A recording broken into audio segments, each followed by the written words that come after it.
इंद्रायणी भात असेल, फूल उत्पादक असतील, यांना देखील एक चांगलं कोल्ड स्टोरेज मिळावं याकरता आपल्याकडे प्रस्ताव दिलेला आहे। त्या प्रस्तावाला आपण मान्यता दिली तर शेतकऱ्याला एक चांगल्या पद्धतीने दिलासा किंवा फुलांच्या बाजारभावात ज्यावेळेला कमी जास्त होतं तर अशा काळात देखील फुलांचं स्टोरेज केलं आणि योग्य भाव आल्यावरती ते बाहेर काढले तर शेतकऱ्याला देखील चांगल्या पद्धतीने त्याचा फायदा होईल। त्याचप्रमाणे कृषी विभागाची जागा माझ्या कामशेट या गावामध्ये असताना त्या ठिकाणी पोलीस स्टेशनची देखील अत्यावश्यकता आहे।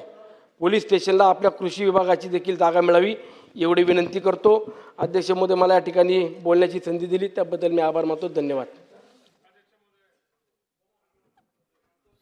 सन्मान्य सदस्य महेश लांडगे,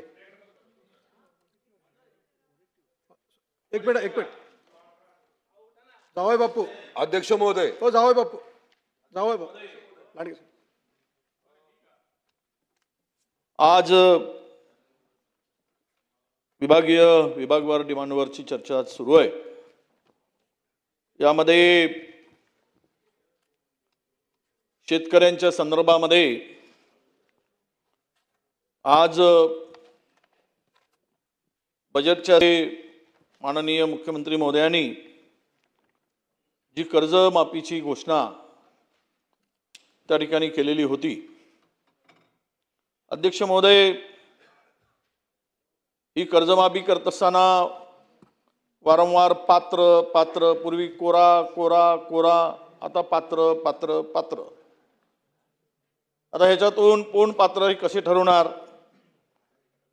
कारण 30 सप्टेंबर पर्यंतच्या 2025 पर्यंतची 2 लाखापर्यंतची ही कर्जमाफी ही खरंच काय फायदा होईल, किती शेतकऱ्यांना फायदा होईल, नियमित कर्ज भरणाऱ्यांना काय फायदा होणार आहे? ही खरं म्हणजे 30 सप्टेंबर ही तारीख लावून शेतकऱ्यांना विश्वासघात शेतकऱ्यांचा करणारी फसवी अशी कर्जमाफी आहे हे आता बोलायला इथे पूर्णतः वाव आहे।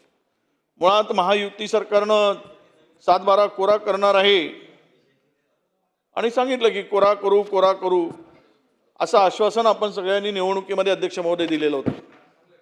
परंतु आता मात्र 2 लाखापर्यंतची कर्जमाफी केली, त्यातही सप्टेंबर 2025 ची अट घातली।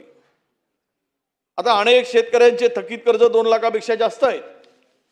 ते व्याज धरून कर्जमाफी होणाऱ्या अनेकांनी ते कर्ज फेडलं नाही आणि त्यामुळे ते 3.5 लाखाच्या पलीकडे गेलं आहे। तरी वरची स्पष्टता कृषी मंत्र्यांनी इथे सांगितलं पाहिजे की तुम्ही एखाद्याकडे जर 5 लाख रुपयाचं कर्ज आहे आणि तुम्ही 2 लाख रुपयाची कर्जमाफी देणार असाल तर त्याला 3 लाख रुपये न भरता त्याच्या खात्यामध्ये हे 2 लाख रुपये जाणार आहेत का? तुम्ही पात्र काय निकष काय असणार आहे याची माहिती आम्हाला दिली पाहिजे। नाहीतर तुम्ही 2 लाख द्यायचं नाही, पहिले तू 3 लाख भरा म्हणून शेतकऱ्याला सांगणार, शेतकरी 3 लाख भरणार नाही आणि तुम्ही म्हणाल आम्ही 2 लाख देणार नाही। म्हणजे यामध्ये आपल्याकडून या चर्चेमध्ये या विभागाच्या महाराष्ट्रातील शेतकऱ्यांना कळलं पाहिजे ही कर्जमाफी खरंच त्यांना लाभाची आहे की नाही, शेतकऱ्यांच्या खरोखर खात्यात पैसे जाणार आहेत की नाही। आणि म्हणून या ठिकाणी याची स्पष्टता अध्यक्ष महोदय हवी आहे। ज्या शेतकऱ्याने थकीत कर्ज 2 लाखाच्या वर गेले असतील तर त्याला आपण ते पैसे भरल्याशिवाय कर्जमाफीचा लाभ कसा देणार?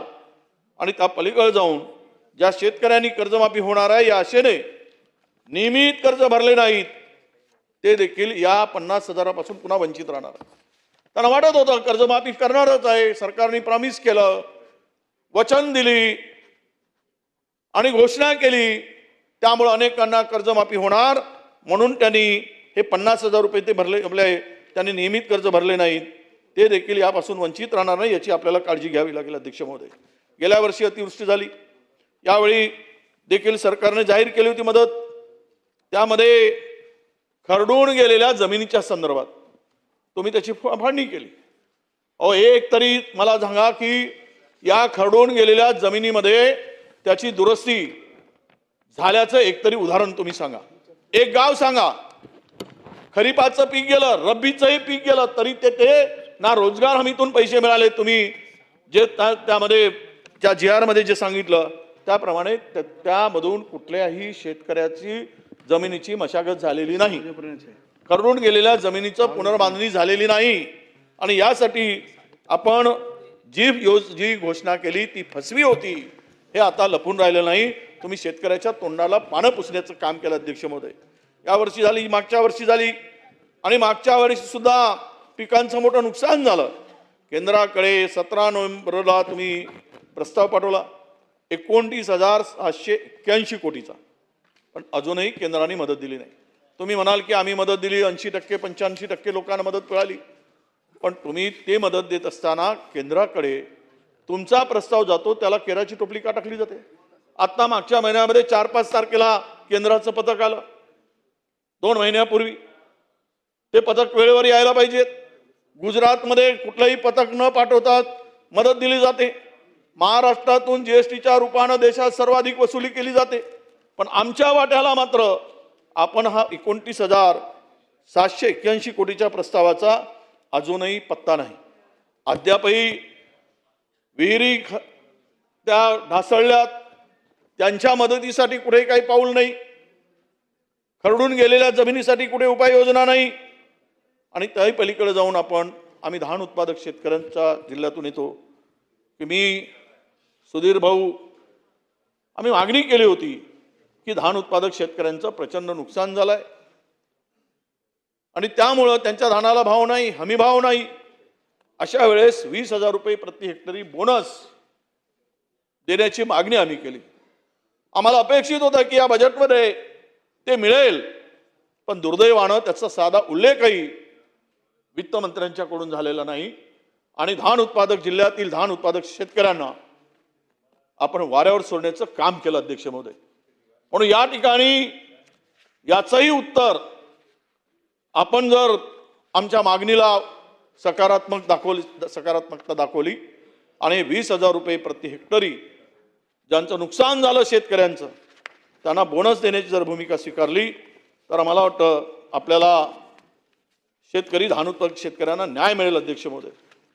मी घोषणा तर झाली, पण तुमच्या 25 सप्टेंबरच्या 2 लाखापर्यंत कर्ज माफ करण्याची पण अर्थसंकल्पात स्वतंत्र तरतूदच नाही. कशी देणार, काय देणार आता ते सरकार ठरवेल, पण किमान त्याचा उल्लेख सुद्धा हे 35,000 कोटी रुपये साधारणतः लागतील. ते पैसे आणणार कुठून, कशी तरतूद करणार, यामध्ये काही त्याचा उल्लेख नव्हता.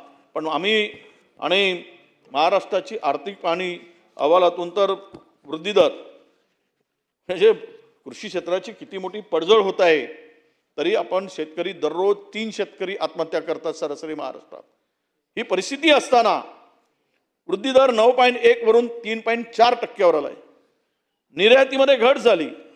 राज्याचा 2025-26 आर्थिक पाहणी अहवालामध्ये राज्याच्या स्थूल उत्पन्नाचा वृद्धी दर जो आहे 7.3% वरून 7.9% वाढण्याचा पूर्वानुमान आपण व्यक्त केला अध्यक्ष महोदय. पण यामध्ये 9.1 गेल्या वर्षाच्या 9.1% वरून वृद्धी दर 3.4% घसरण्याचा पूर्वानुमान व्यक्त केल्याने कृषी क्षेत्रामध्ये जे चिंतेचं वातावरण आता पसरलेलं आहे त्याही संदर्भात थोडासा खुलासा, हे जे शेती क्षेत्र वृद्धीवर झपाट्याने जो खाली आलेला आहे याही संदर्भात आपण जरा खुलासा करावा अशी आमची आपल्याकडे अध्यक्ष महोदय मागणी आहे. अध्यक्ष महोदय, मोठा गाजावाजा करून यामध्ये कृत्रिम बुद्धिमत्ता धोरणाच्या अंमलबजावणीसाठी आपण 24 जून 2025 रोजी आणलेल्या बुद्धिमत्ता परिषद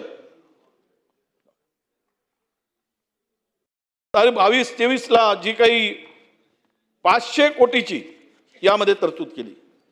आता अध्यक्ष महोदय, हे 500 कोटी रुपये तरतूद केली असताना यामध्ये या परिषदेमध्ये जगभरातील तज्ज्ञ लोक सहभागी होणार आहेत वगैरे, गुंतवणूक करार वगैरे सगळं झालं. किमान 2 कोटी रुपये त्या दररोजचा एक हाल त्या BKC मध्ये घेतला गेला. तर 500 कोटी रुपये 3 वर्षासाठी खर्च करणार आहात, त्याची तरतूद पण केली.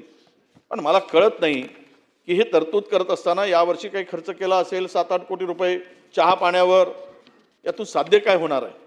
यामध्ये जे काही आपण काही प्रकल्प जे हाती घेतली होती, बारामतीतून ऊस, नाशिकला द्राक्ष, अशी काही प्रकल्प आपण ओपन टेंडर मागवून याच्याकडून जर IIT कडून हे तपासून घेतलं असतं आणि यामधून तपासून घेऊन यावर जर चर्चा करून या प्रकल्पाला काही निधी दिला असता तर शेतकऱ्यांना या नवोदित तंत्रज्ञानाचा नक्की फायदा झाला असता.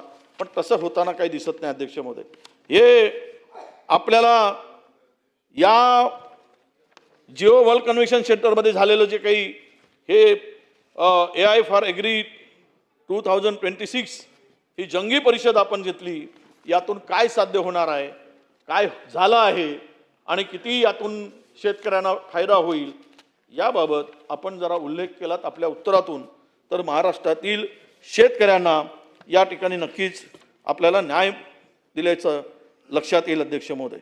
अध्यक्ष महोदय, मी सांगितलं की हमी भावाच्या संदर्भात आपण आपली उदासीनता यावेळेस आता नानाभाऊ पटोलेंनी त्याचा उल्लेख थोडासा केला होता. अध्यक्ष महोदय, आणि ते भुजबळ साहेबही माननीय आहेत, मला वाटतं यावर्षी धान खरेदीचा जो कोटा होता तो 1 महिन्यापूर्वीच संपलेला आहे. आता अनेकांनी ऑनलाईन नोंदणी करून त्यांची धान त्या सेंटरवर पोचले आहेत, पण भुजबळ साहेब ते धान खरेदी होत नाही आहे. शेतकरी प्रचंड चिंतेत आहे. तो कोटा जरा आपण वाढवून दिला पाहिजे. कृषी मंत्री म्हणून, आणि ते पणन मंत्र्यांचं खरं म्हणजे काम आहे ते, पण आपल्याला कृषी मंत्री म्हणून या कृषी मालासाठी त्याची मुदत वाढवून देऊन त्याचा कोटा सुद्धा आपण वाढवून दिला पाहिजेत. अशा प्रकारची मागणी या निमित्तानं आपल्याकडे अध्यक्ष महोदय मी करतोय. अध्यक्ष महोदय, माननीय मंत्री महोदयांनी, मी एक तापी खोऱ्यातील बोदवड नावाचा प्रकल्प आहे, बोदवडमध्ये उपसा सिंचन योजना सुरू आहे. त्याचं लाभ क्षेत्र सुधारित करून बुलढाणा जिल्ह्यातील दाखवून, म्हणजे हे आहे उत्तर महाराष्ट्रातलं, आणि VIDCतून पैसे घेण्यासाठी या प्रकल्पाचा लाभ क्षेत्र हा बुलढाणा जिल्ह्यात दाखवला, आणि याचा मोठा निधी विदर्भाच्या या प्रकल्प दाखवून वर्ग करण्यात आलाय. या निधीमधून मी पत्रही दिला, याची माहिती मागितली सचिवांच्याकडे आणि मंत्री महोदयाकडे, की हा प्रकल्प सरळ सरळ विदर्भाच्या निधीवर डल्ला मारणार आहे. म्हणजे आमचा निधी तिकडे पलटवून देण्यासाठी केवळ कागदपत्री या बोदवड उपसा सिंचनाचा लाभ क्षेत्र त्या ठिकाणी दाखवला, कागदपत्री दाखवला, प्रत्यक्षात अजिबात लाभ त्या ठिकाणी होणार नाही. म्हणून या संदर्भातलं उत्तर त्या ठिकाणी आपल्याला हे कोणाच्या यासाठी केलं, कशासाठी केलं, आणि हे एवढा मोठा निधी जो दिला गेला हे कोण लोणी खातोय याचा, यामध्ये हा लाडका कॉन्ट्रॅक्टर कोणाचा आहे याचंही उत्तर आम्हाला मिळालं पाहिजे. कारण त्याला त्या लाभ क्षेत्र दाखवून या उरलेला निधी मोठ्या प्रमाणात या VIDCचा निधी या कामासाठी अध्यक्ष महोदय दिला गेला आहे. मी आपल्याला सांगताना एक सध्या अधीक्षक अभियंता आमच्या अलका अहिरवार या प्रकल्प मंडळ पुणे येथे कार्यरत आहेत. त्यांना महाराष्ट्र शासनाच्या निवडणूक आयोग व भारत निवडणूक आयोगाच्या अधिकाऱ्यांनी निवडणुकीत पैसे वाटताना पकडले, आणि हा व्हिडिओ प्रसारमाध्यमावर उपलब्ध आहे.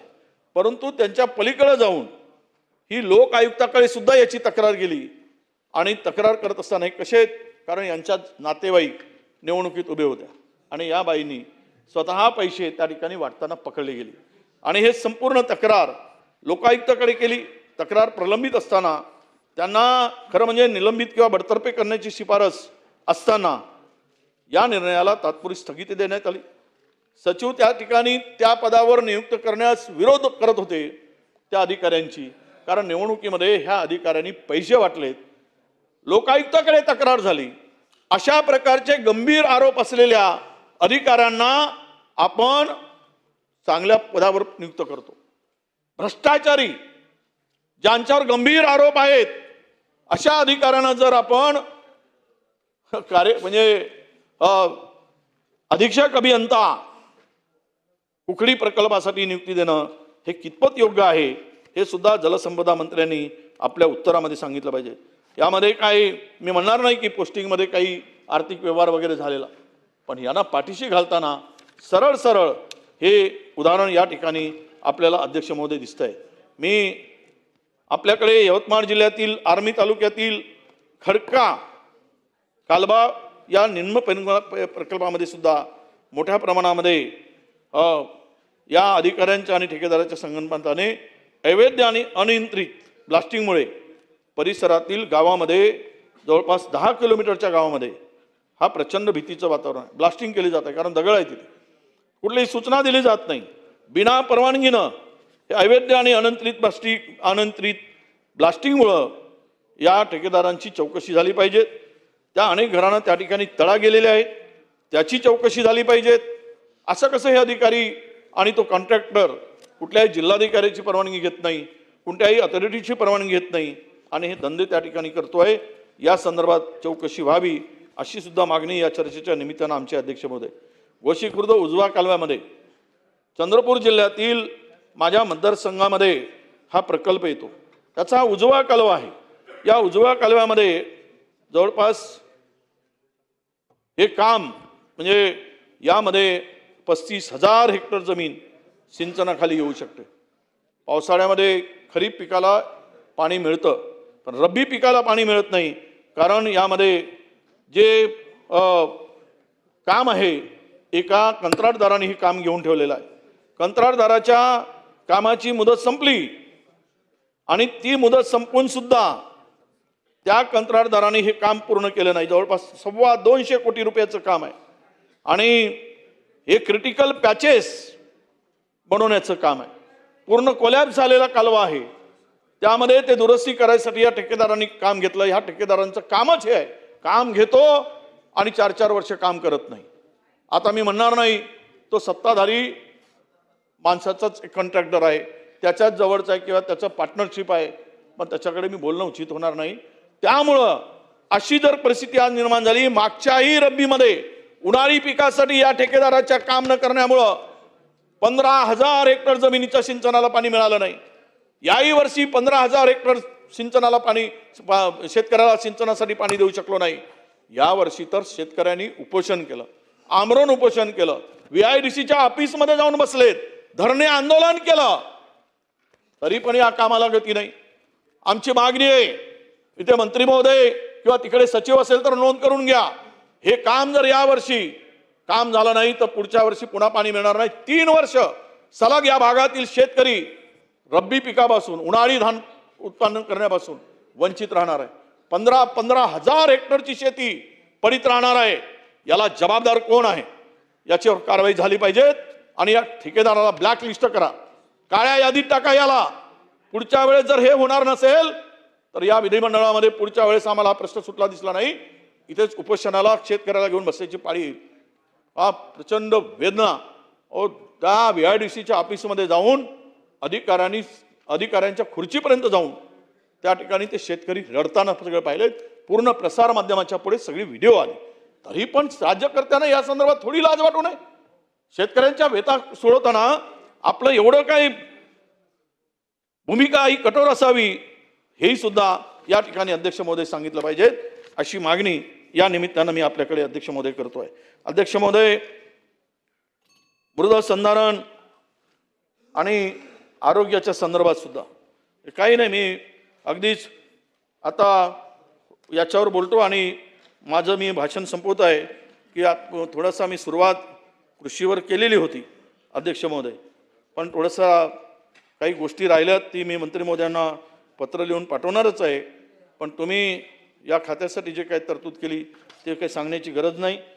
गृह विभाग वर मी एक 5 मिनिटामध्ये माझं भाषण संपवतो. अध्यक्ष महोदय, आपल्याला माहीत असेल की यामध्ये बीड जिल्ह्यामधील परिस्थिती दिवसेंदिवस अत्यंत गंभीर होत चालली. महाराष्ट्रातील कायदा सुव्यवस्थेचे पूर्णतः धिंडवळे निघताना आम्ही पाहतोय. रोज खून, रोज मारामार, लहान मुलींचे बलात्कार, त्यांच्यावर होणारे अत्याचार, महिला लापता होण्याचे प्रकार. महाराष्ट्र कुठे चाललाय कायदा सुव्यवस्थेमध्ये? म्हणून पोलिसांच्यावर खरंच या आता बीड जिल्ह्यामध्ये पोलीस भरती प्रक्रियेमध्ये गंभीर असं प्रकार अनियमिततेबाबत यामध्ये विधानसभेमध्ये आम्ही यापूर्वी आवाज उठवला.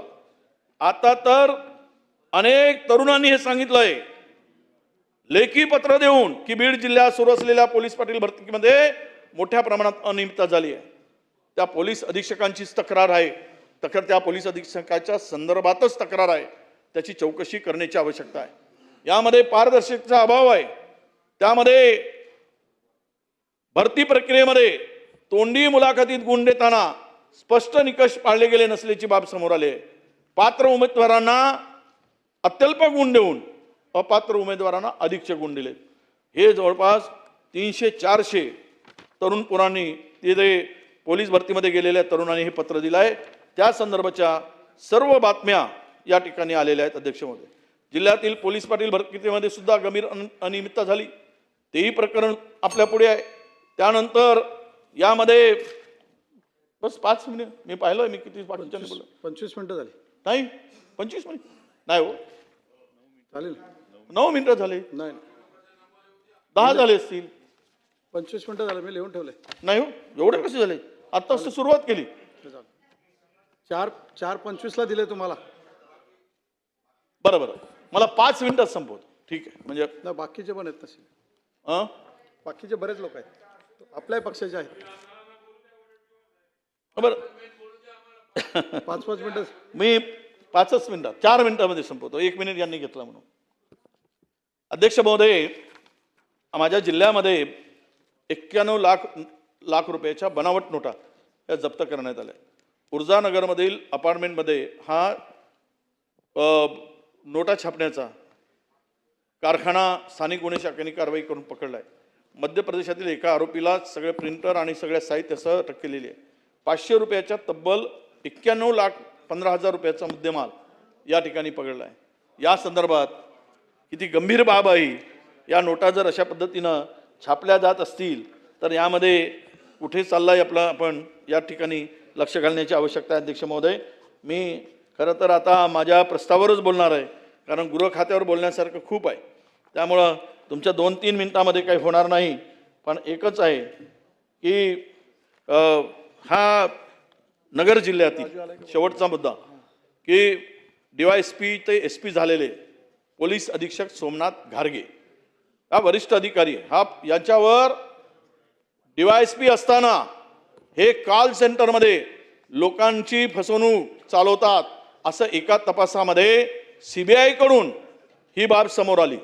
ही अत्यंत गंभीर बाब होती. एका पोलीस अधीक्षकाच्या संदर्भात DYSP असताना, ते नाशिकमध्ये कार्यरत असताना आणि अशा गंभीर बाब समोर आल्यावर CBIनी लक्षात आणून दिल्यावर या अधिकाऱ्याला प्रमोशन देऊन नगरचे SP करण्यात आले. आणि ह्या अधिकाऱ्यांनी आपल्याला सांगतो, एक व्यक्ती भूपेंद्र सावळे यांनी नोटा शेतकऱ्यांना फसवणूक करून कामगार शेतकऱ्यांना दुप्पट नोटा करून देतो म्हणून 700 कोटी रुपये गंडा घातला, गोळा केले 700 कोटी रुपये.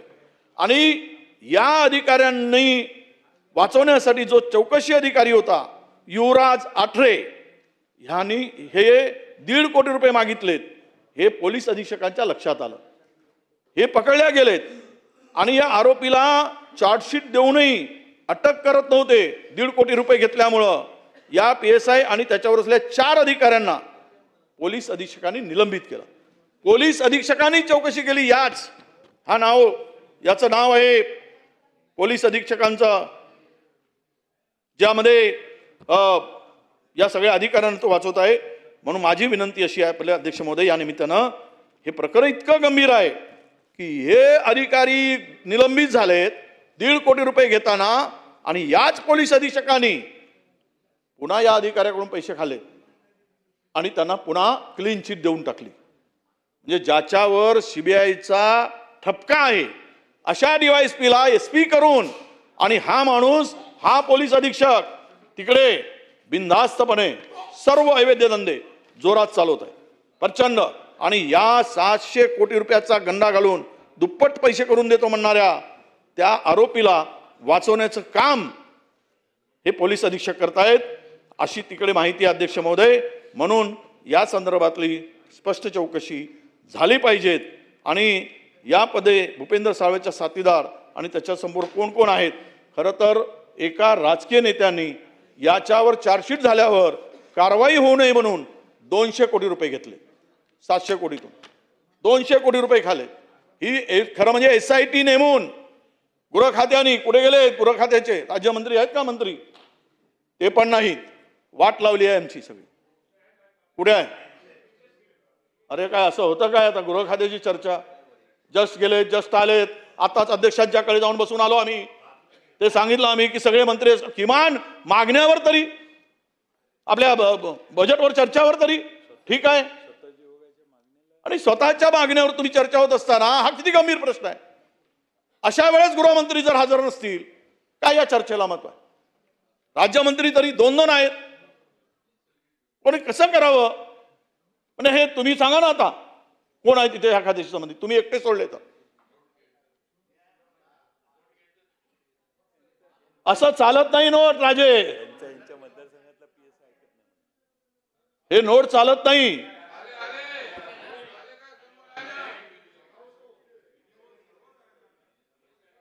तसं नाही होत.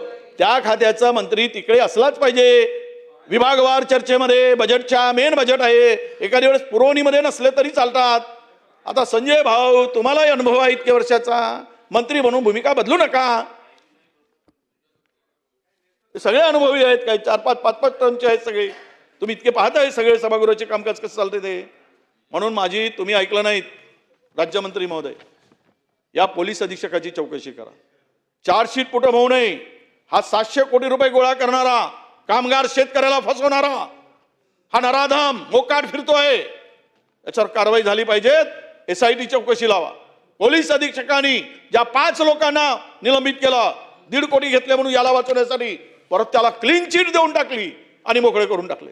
ज्याच्यावर गंभीर स्वरूपाचे आरोप आहेत अशा अधिकाऱ्यांना अजिबात पाठीशी घालू नका अशी मागणी मी करतो. बाकीचं बोलायचं खूप आहे गृह खात्यावर, पण आता वाटच लागली आहे.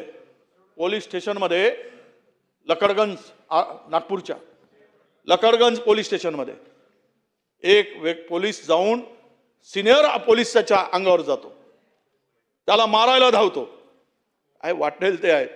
आता खूप गोष्टी आहेत पण आता मी सांगत नाही. ज्यावेळी चर्चा होईल त्यावेळेस मी सांगेल, ज्यावेळेस विरोधी पक्षाचा कायदा सुव्यवस्था चर्चा होईल.